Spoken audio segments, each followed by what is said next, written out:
Hello and welcome to another episode of the Women of Power show with myself, Lavelle de Vincenzi. This is the show where women share their personal power tools, the techniques, strategies, and ways of being which have enabled their success in both life and business. Today's show, we're joined by two incredible powerhouses. First up, we've got Stacia Keogh, who is a story speaker and pitch coach supporting change makers to be seen and heard, leading one story at a time. We're also joined by the incredible Janine Esbrand, who is an executive coach, career strategist, TEDx speaker, lawyer, and mother of two. Hello and welcome, ladies. Hi. Hello.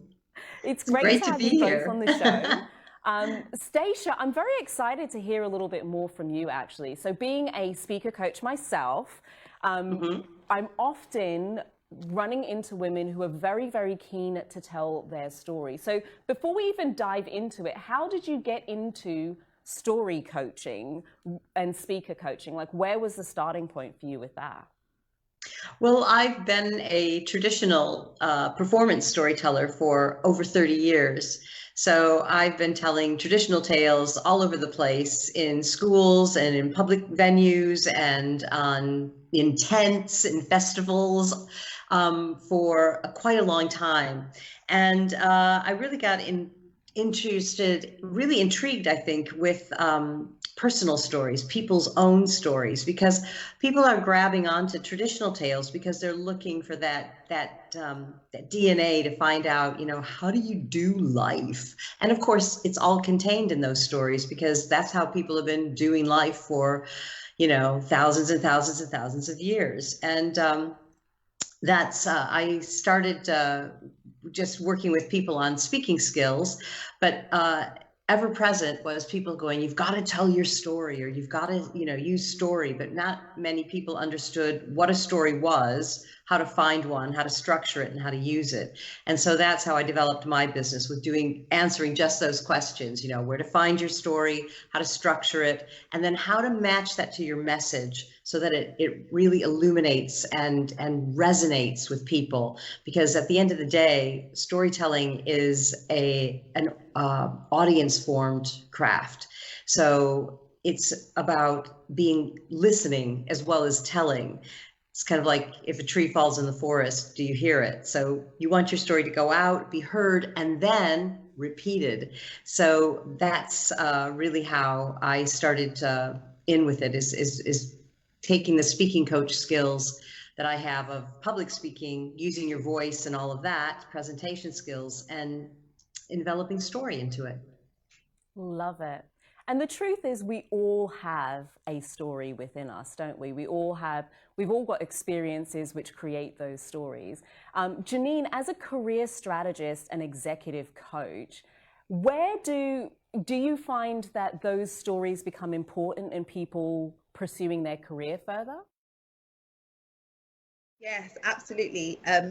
Knowing your story and really identifying what's most relevant from your story is crucial when you're looking to make career transitions and when you're looking to elevate yourself within your career. So I work with clients to understand what is your story and which parts of your story do you really want your potential employer or your boss or your industry to know, so that it can help you to get to where it is you want to go. So I love what Stacia just shared about owning your story. It's really, really important, and the more you can do that, the more likely it is that you're able to articulate the value you can bring to whoever it is that you're communicating with. So I think storytelling is so powerful in your career. I love that you said it was storytelling to articulate value, because I would think, look, I'm not in one of them jobs anymore, but when I was, I genuinely did not think about storytelling as an important tool in terms of articulating value.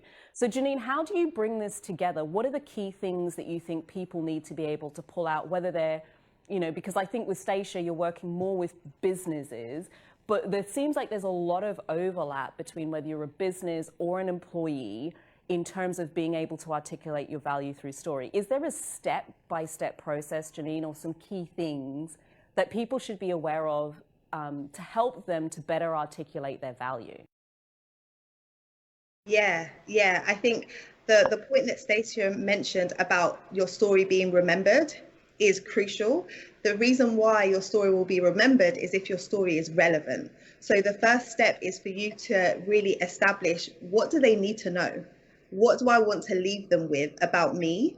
And when you know that and you understand kind of what the purpose is of your interaction, then you can work backwards from there and say, well, if I'm trying to get a promotion or if I'm trying to transition into a new role, what do they need to know about me to understand that I'm the ideal candidate for that? When you know what that is, then you can look at your story and say, what do I have in my toolkit that I can actually talk about to connect the dots for them, to make it easy for them to see that I am the right person. So your story, it's really about crafting it and drawing out the right pieces so that you can speak to what it is they want and what it is that they're looking for. Awesome. And Stacia, do you see, is it a similar principle when you're thinking more businesses versus, because you work more with brand stories, are the principles similar in terms of pulling out value, or is it slightly different? Yeah, I mean, the brand stories that I work with are usually for entrepreneurs. So it is that they are their business and they are pitching for, either investment or clients or just to gather that tribe. Because there's three things that your story should do, and that's either bond with your audience or persuade them to do something differently, or you want them to envision something that hasn't happened before. And that's incredibly important right now, and especially with the leaders that Janine works with, because leaders have to have the vision to lead, or they're not leading us anywhere. They have to know where we're going. And so that's where sort of imagination comes in, to be able to tell somebody something that hasn't happened yet. And that's why story works really well, because it gives a context to whatever it is you're talking about, whether it's a product or a service or just an idea, really. So when I work with individuals, there's three main stories that they tell, which is their value story, their purpose story, and their origin story, which is where they got the good idea in the first place. And with leaders, it really is about change, and vision, because that's always going to involve a change. And if I can boil story down to anything, it's a series of changes, because everything changes in a story. So it's all about change with the story. And is that the same, Janine, then because I'm seeing so much overlap, what do you say then to those people who maybe they're early on, so they're early on entrepreneurs, or they're just starting out their career, or their career shifting, and they can't see where they're going to have a relevant story?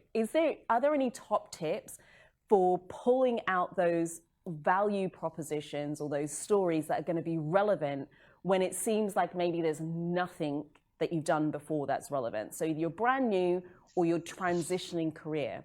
Janine, what do you think? Are there some top tips for those individuals who probably listening here going, well, it's all great for you because you've been doing it for ages, but I'm brand new to this, or I don't have that raft of background. Where do I start? So how do you position your value, Janine, when you're new in a career? Yeah, I think that oftentimes when you're looking at it, people can start with the surface level and say, well, I don't have any relevant experience, or what I've done isn't directly aligned to what they're looking for. But actually, it's about recognizing that you can drill down to the skill level, and you can drill down and say, okay, I don't have that specific experience, but what have I been doing? What skills have I been using? What have I developed in terms of my expertise? And then how can I find alignment there? So when you drill it down, things like communication skills, things like being able to use your initiative, those types of things are going to be universal and relative and relevant. So it's looking for, how can I find those things that are relevant in the role that I'm looking for, or wherever it is I'm trying to move into. So there are synergies. You can find them. You just have to dig a little bit deeper for them. So that's like chunking it up a little bit, right? It's kind of saying, rather than focusing on something direct, what are the common skills that can be applied across multiple industries so that you can still have that relevancy? I'm guessing, Stacia, you've got similar sort of story impact, right? I work a lot with entrepreneurs, and often what we hear are the rags to riches stories. So, it was really terrible and I had this really hard time, and now I've gone through all of this transition and voila, look at me. What if we don't have that story? Yeah, there's so many different stories that you can tell. This is the thing. A lot of people think their story is boring or they don't have one. So, like Janine was saying, it's drilling down really, and it's finding those themes that you have been actually, your story never shuts up. So you've been doing it all along and moving and just refining it and doing it in different guises. That thing that your soul came to this earth to do. And I really specifically look at the threshold moments, the moments of transition and change where you were faced with a question and a gap opened up and you had to make a decision to go to the left or the right. And how you did that, that tells you a lot about who you are. So, you follow those paths along in those little trail of breadcrumbs. Is it rags to riches all the time? That's not really how a story works, because a story works like a heartbeat. It's not a linear path. It's more like, you make choices, negative or positive, not good and bad, just this or that take you in one direction or another. But those things actually form the person that you are, and you gather from those all this knowledge and wisdom and experience. And so that's really why I'm so driven to ignite people to stand up and speak about their story, because when people start talking about their lived experience, then they realize, oh, they got all this wisdom and this knowledge right here all the time. And that's the kind of stuff that we need people to share, because when people started sharing with their authentic voice and talking about real lived experience, that's when we get and different perspectives. So we need people that we haven't heard from before speaking. We need to hear from people that are unlikely heroes, not just rags to riches, but maybe somebody who's been putting one foot in front of the other and gone from rags to rags and still climbing and finding different things to do with those rags. So I don't know, riches are in the eye of the beholder. So it's kind of an interesting thing when people start telling their real story and they crack it open and they realize that it's very different from the one that they were supposed to be telling.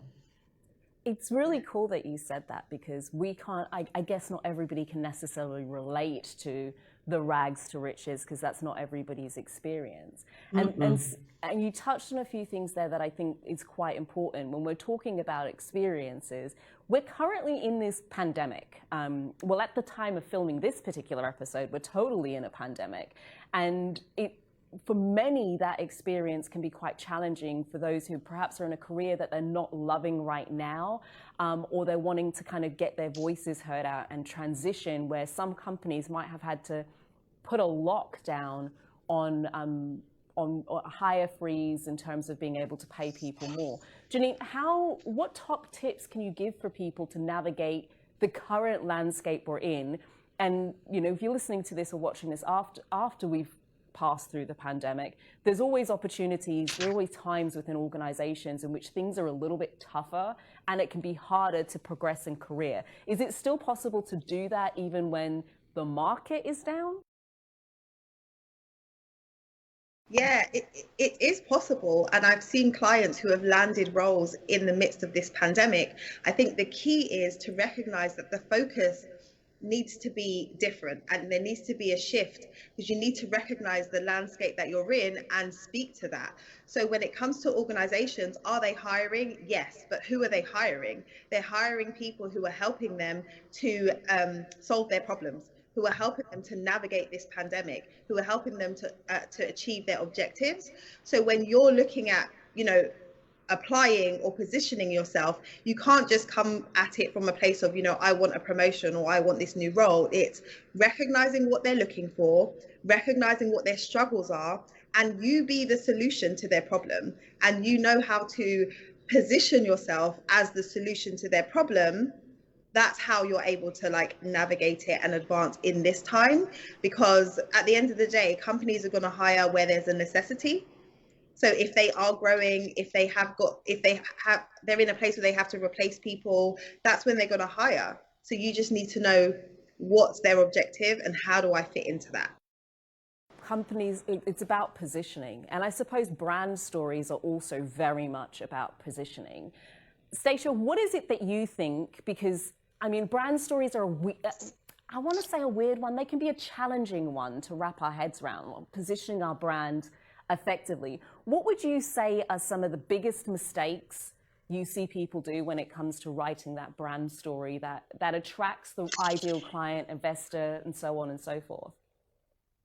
Yeah, well, I think the thing is that it's understanding what a story is. It has to have characters, it has to have an event, and it has to have like it has to have a conflict because again, you know, conflict story is about conflict changing life, which is why it's always about change, and conflict does change life.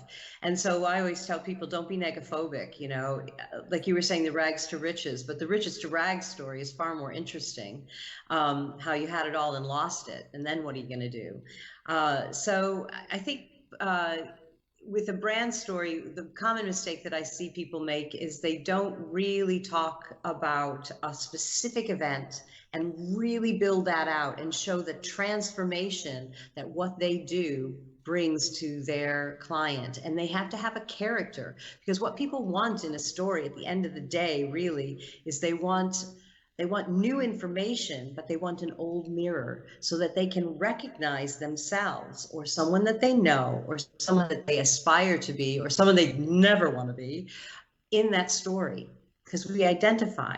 And then we get the new information and oh, if you do it that way, it turns out this. And if you do it this way, it turns out that. Got it.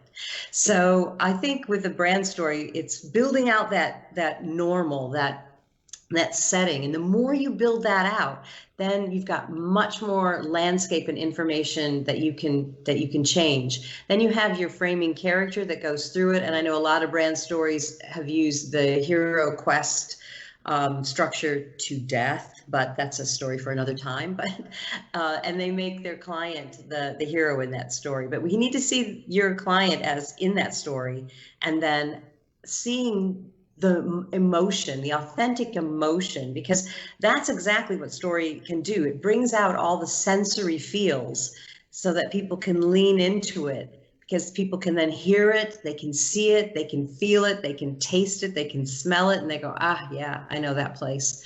And then they can follow along with it, and then they can see the transition and the transformation that happens. So it's having that character, that event, real authentic emotion, and that transformation.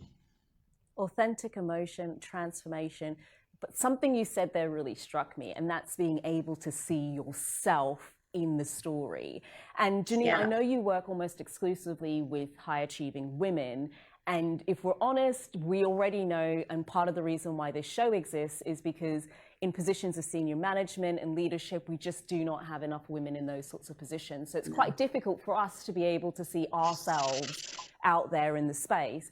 What tips, you know, what do you see that women do really, really well that helps them to excel and get into those better roles and be able to leverage the opportunity and the skills that they've got? And what also doesn't work very well? If you can give us like a couple of things that you see, these are great, here are a couple of really great tips, and here are two things that I see way too often and y'all just need to stop. Yeah, so I think that one of the things that is really, really powerful is to get yourself in community with people who are doing the thing that you would like to do, because oftentimes we stay in our sphere of influence. We stay within, you know, our colleagues that we're used to and within our industry even. And when you look to the right and you look to the left and you don't see anyone doing what you want to do, you feel like it's not possible. However, outside your immediate circles, there are women, there are people who are doing those things. So once you put yourself in community, you start to see what's possible, and it opens up your belief around what you could do. So I think that's really, really important, and it's definitely lacking, particularly in kind of professional services. I work with a lot of lawyers and people from those kinds of industries, and people are quite stuck in just moving in the same circles.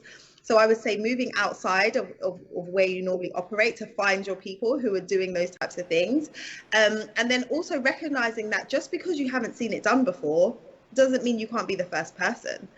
So you might need to be the trailblazer. You might need to be the person to show that it is possible. So not shying away from going for something that you want just because you think that I haven't seen anyone do it, but recognize that you might have the skills and the expertise that are required to do a good job in that position. And I think the thing not to do is to say, you know, I can't possibly do that. There is, you know, imposter syndrome is huge. People feeling like I can't do that. I don't tick all of the boxes on that job spec. Therefore, I can't go for that particular role. Don't do that. Don't do that. Don't discount yourself. If you discount yourself, then it's definitely not going to happen. Instead, really lean into what are my strengths? What can I bring to the table? How do I articulate that and lead with that rather than being apologetic about the fact that you don't tick all the boxes? I see that way too much, and it really does affect people's mindset, and it stops them from moving forward because they've already said in their minds, I can't do this. So then how are you going to show up and really share what you need to share in the way that you need to share it so that someone will say yes to you coming on board or you being elevated to a new position? You're so absolutely spot on, Janine. It's so important that we understand that we can also be trailblazers, because I think sometimes as women, if we can't see that person in front of us, then we assume nobody like us can do that role. And so I do think it's so super important that we understand that maybe we could lead the way for a change. How about that? So this show is called The Women of Power Show. And so I would be amiss to bring two powerful women onto this show and not ask you both this very important question. And we'll start with you, Stacia. What is it that you think is the essence of a woman's power? Agency. You know, I think that's something that we've been fighting for all this while, because one of the things that Janine said about, you know, we have to tick all these boxes and, you know, we have to see somebody do it first, is we're waiting for permission, because it's been thousands and thousands and thousands of years when anytime somebody, we've even seen it in recent times, when you speak out, when you speak up, when you stand up, when you go forward, there's somebody there to knock you down all the time. And so it's a bit difficult. And if you look back in even all the traditional tales, like, I mean, I'm thinking, you know, the Wife of Bath, which is in the Chaucer tales, which Shrek was based on, where she, you know, at the end of the day, she says, would you like me to be beautiful during the daytime and ugly at night, or ugly in the daytime or not? And he said, I'll leave the choice to you. And that's, of course, the magic. And that's, of course, what a woman wants, is sovereignty, you know, control over her own self, her own body, her own choices, and the ability to make these choices and have agency in the world. Because we're here to do good, you know, we're not taking anything from anybody. We're here to add value and take our place and do good. And so I think having agency, having that sovereignty over yourself, your finances, your body, your choices, that's what women want. I love that. And I think it's a good reminder because, like you say, often we're asking for permission rather than just giving ourselves the permission to be as we should be. So I love that. Janine, what do you think is the essence of a woman's power? I think courage. I think having the courage to set bold, audacious goals and then really go for it. And in going for it, recognize that the journey is also important. I think all too often people set goals and there's so much focus on the goal that the journey gets lost, and you forget that you're living life in the process, and there's always lessons to be learned along the journey. I remember when I set the goal to become a lawyer, I was so focused on that goal that I was just doing everything I needed to do, tunnel vision. And then I got there and I looked around and I was like, is this it? Like, what I've been doing for my life up to this point, it's all been focused and all consumed, and I had to really reflect and like pick out the lessons along the way. But I think recognizing that as you're moving towards your goal, you're also growing, you're also developing, so there's value in the journey, And then when you achieve the goal, it's fantastic too. There is value in the journey, y'all. You don't need to just focus right up there on the objective. There is totally value in the journey. I mean, I can hold my hands up. I've been one of those people. I get to the end destination and I'm like, oh, now what? So I love that you said that, to remember that there is value in the journey and to document what our experiences are. So we've got time now for a power tool from each of you. So those of y'all who've been watching this show, you know I ask all of my guests this mean question. If we were to take everything that you've ever done in your life and business and literally just boil it down to a handful of core things, and normally I ask for 3, today we've got time for 1 from each of you. So if we were to take everything, it's mean, I'm not gonna lie, it is mean, everything you've done in your life and business and boil it down to just 1 power tool. So one thing that you can say has had the greatest impact, let's put it this way, the greatest impact on your success in life or business, what would that be, Stacia? I would have to say creativity and, well, imagination, because I've been making it up all along. And I used to feel, and this is what makes you feel like a fraud all the time. It's like, oh my God, I just did that. I made it up. I didn't have like a certificate. I didn't have like a bunch of, credentials about that. I didn't go to school for it. No, I could just do it. And that in and of itself is genius. And so I've been making things to, take to market. I've been monetizing the skills and the abilities that I have all my life, really. So that creativity to create, to see a connection here and to a connection there, and then put something in between that nobody's ever seen before, that is a genius, that tool that I think we all have access to, and creativity will save your life. If I had a penny for every time I have people who are wanting to get things right, working with business owners, I want to get it right, I want to get it right. And I say to them so often, you do realize everybody's just kind of making this up as we go along. So I love that you said imagination and creativity. Janine, you've had a little bit of extra time to think about, the tough questions. So what would be the biggest thing for you, your biggest power tool that's had the greatest impact on your life and business? I think it would be asking myself the question, what's the worst that could happen? Because in so many stages in my career, what I've been able to do, I haven't seen anyone else do it. And there have been challenges, there have been barriers, but I'm like, why can't I though? Why can't I? And what's the worst that could happen if I just step out and do it? And I think just adopting the philosophy that whatever happens, I'm going to win or I'm going to learn.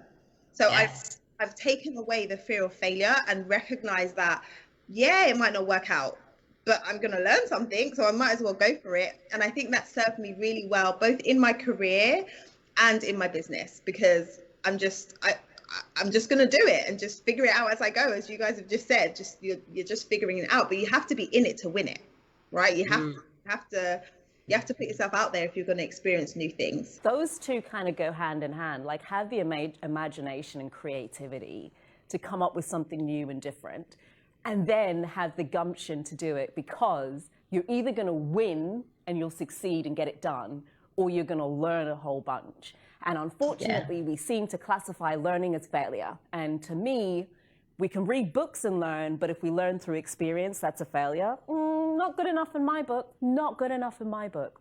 You ladies have been absolutely incredible in terms of your shares. You've really busted open the idea of storytelling and career and goal setting and trending, being the first person to go out and trailblaze and set yourself up as an example for others. There'll be people who've been watching this and now thinking, I need more. I need more. So Stacia, what is the best way for people to get in contact with you? I think you can email me at story@staciakeogh.co.uk, and you can also, I have a website called StoryPrez at the moment, and that's storytelling and presentation skills.co.uk.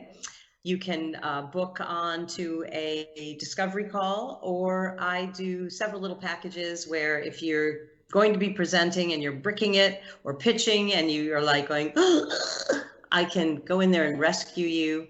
And then I have a 5-step course that I run pretty regularly, almost every other month. So it's 30 days, 5 steps, how to turn your stories into business assets. Ooh, all sound fabulous. And if you're watching on YouTube or listening on the podcast, all in the show notes, folks. Otherwise, you're going to have to go and find them.